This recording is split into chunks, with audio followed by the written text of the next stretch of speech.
സിനിമകളെക്കാൾ ഏറെ ചിലപ്പോഴൊക്കെ ചില കഥാപാത്രങ്ങൾ നമ്മുടെ മനസ്സിൽ ഇടം പിടിക്കാറുണ്ടല്ലേ. ആ കഥാപാത്രങ്ങൾ കൊണ്ടാകും ആ സിനിമ ചിലപ്പോൾ നമ്മൾ ഓർത്തെടുക്കുക തന്നെ. അത് ആ കഥാപാത്രം ചെയ്തു വെച്ചിരിക്കുന്ന പീക്ക് ലെവൽ പെർഫോമൻസ് കൊണ്ട് തന്നെയാണ്. IMDb അവരുടെ 2025 most popular Indian stars list പുറത്തുവിട്ടിരുന്നു. ഇത്തവണ ന്യൂ കമേഴ്സ് മുതൽ ബോളിവുഡിന്റെ ടോപ്പ് സ്റ്റാർസ് വരെ ഈ ലിസ്റ്റിലുണ്ട്.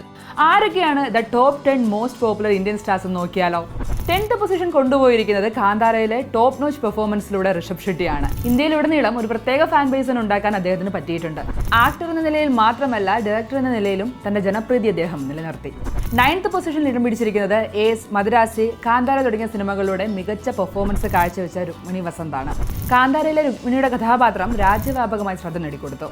ഈ ലിസ്റ്റിൽ 8ാമത്തെ പൊസിഷനിൽ നിൽക്കുന്നത് ദഡക് 2-ലെ അഭിനയത്തിന് തൃപ്തി ദിമറിയാണ്. തന്റെ കഥാപാത്രങ്ങൾ കൊണ്ട് ഈ വർഷം കൂടുതൽ ചർച്ച ചെയ്യപ്പെട്ട നടി കൂടിയാണ് തൃപ്തി. പ്രഭാസും സന്ദീപ് റെഡ്ഡി വാങ്ങിയും നിൽക്കുന്ന സ്പിരിറ്റിൽ ദീപിക പദുക്കോണിന് പകരം തൃപ്തി ദിമറിയാണെന്നുള്ള വാർത്ത വലിയ ചർച്ചകൾ ഉണ്ടാക്കിയിരുന്നു. 7th പൊസിഷനിൽ നമ്മൾ മലയാളികൾക്ക് പ്രിയപ്പെട്ട, മലയാളികൾക്ക് മാത്രമല്ല ലോകത്തിന്റെ തന്നെ പല കോണിലും ചർച്ചയായ സൂപ്പർ ഗേൾ കല്യാണി പ്രിയദർശനാണ്. ലോക ചാപ്റ്റർ 1 ചന്ദ്ര മലയാള സിനിമയെ വേറെ ഒരു ലെവലിലേക്ക് എത്തിച്ചെങ്കിൽ കല്യാണി പ്രിയദർശൻ എന്ന നായികയെ ദേശീയ തലത്തിലേക്ക് എത്തിച്ചു. ലോകം മാത്രമല്ല, ഓടും കുതിര ചാടും കുതിര എന്ന സിനിമകളിലെ പെർഫോമൻസിനാണ് ഈ നേട്ടം സ്വന്തമാക്കിയത്. 6ാമത്തെ പൊസിഷനിൽ നാഷണൽ ക്രഷായ രശ്മിക മന്ദാനയാണ് 2025 പല കഥാപാത്രങ്ങളോട് ഞെട്ടിക്കുകയായിരുന്നു നമ്മളെ. Chhaava, Sikandar, Kuberaa, Thamma, The Girlfriend തുടങ്ങിയ ചിത്രങ്ങളിലൂടെയാണ് ആരാധക ശ്രദ്ധ പിടിച്ചു പറ്റിയത്.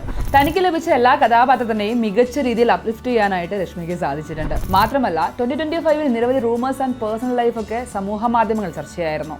വിജയ് ദേവരകൊണ്ടയും രശ്മികയും തമ്മിലുള്ള എൻഗേജ്മെന്റ് റിപ്പോർട്ടുകളും ചർച്ചയിൽ ഇടം പിടിച്ചിരുന്നു. 5ാമത്തെ പൊസിഷനിൽ ഒരുപക്ഷെ കില്ലെന്നുള്ള ഒറ്റ മൂവി മതിയാവും ഈ സ്റ്റാൻഡേർഡ് റേഞ്ച് മനസ്സിലാവാൻ. ലക്ഷ്യ ലാൽവാനാണ് ഈ പൊസിഷനിൽ എത്തിയിട്ടുള്ളത്. ആര്യൻ ഖാൻ സംവിധാനം ചെയ്ത ദ ബാഡ്സ് ഓഫ് ബോളിവുഡ് എന്ന വെബ് സീരീസിലെ അഭിനയത്തിനാണ് ഈ പൊസിഷൻ നേടിയിരിക്കുന്നത്. കിൽ എന്ന ചിത്രത്തിലെ അരങ്ങേറ്റത്തിന് ശേഷം നിരവധി പ്രശംസ നേടി തന്റെ സ്ഥാനം ഉറപ്പിച്ചിരുന്നു ലക്ഷ്യ. ദ ബാഡ്സ് ഓഫ് ബോളിവുഡിന്റെ പ്രകടനത്തിനും മറിച്ചുള്ള റെസ്പോൺസ്. 4th പൊസിഷനിൽ ഹോംബോണ്ട് ആൻഡ് ദ റോയൽസ് എന്ന മൂവിയിലെ പ്രകടനത്തിന് the one and only Ishaan ഖട്ടറാണ്. ഹോംബോണ്ട് എന്ന മൂവി കിട്ടിയ സ്വീകാര്യത ചെറുതല്ല. നമുക്കറിയാം, റീൽസ് ലൈഫിൽ മാത്രമല്ല റിയൽ ലൈഫിലും പൊളിറ്റിക്കൽ സ്റ്റേറ്റ്മെന്റ്സ് പറയുന്ന ഇഷാൻ ഖട്ടർ കഥാപാത്രത്തിന്റെ മികവ് കൊണ്ടും മാത്രമല്ല ജനങ്ങൾക്ക് സ്വീകാര്യനാവുന്നത്, അയാളുടെ പേഴ്സണാലിറ്റി കൊണ്ടുമാണ്. The 3rd position Aamir Khan സ്വന്തമാണ്. സിതാരെ സമീൻ പർ, കൂലി തുടങ്ങിയ ചിത്രങ്ങളിലൂടെ 2025 മോസ്റ്റ് പോപ്പുലർ ഇന്ത്യൻ സ്റ്റാർസിൽ ഇടം പിടിച്ചിരിക്കുകയാണ്.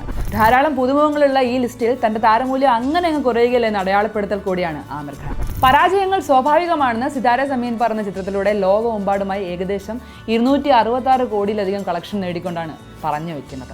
2nd പൊസിഷനിൽ അനീത് പദ്ദയും 1st പൊസിഷനിൽ അഹാൻ പാണ്ഡെയുമാണ്. മോഹിത് സൂരി സംവിധാനം ചെയ്ത സെയാറ എന്ന മൂവിയിലെ അഭിനയമാണ് രണ്ടുപേരുടെയും കരിയർ തന്നെ മാറ്റിമറിച്ചത്. 2025 മോസ്റ്റ് പോപ്പുലർ ഇന്ത്യൻ സ്റ്റാർസ് മാത്രമല്ല ഇവർ, 2025 കൂടുതൽ ചർച്ച ചെയ്യപ്പെട്ട ജോഡികൾ കൂടിയാണ്. ബ്ലോക്ക് ബസ്റ്റർ റൊമാൻറ്റിക് ചിത്രമായ സെയാറ 570 കോടിയിലധികം കളക്ഷൻ നേടിയാണ് രണ്ടുപേരും ജനപ്രിയ ചാർട്ടുകളിൽ ആധിപത്യം സ്ഥാപിച്ചത്. നിങ്ങൾക്ക് ഇഷ്ടപ്പെട്ട അഭിനയം ഇവരിൽ ആരുടേതാണെന്ന് കമന്റ് ചെയ്യാൻ മറക്കണ്ട. പുതിയ വീഡിയോയുമായി വീണ്ടും വരാം. സോ അതുവരെ ബൈ ബൈ.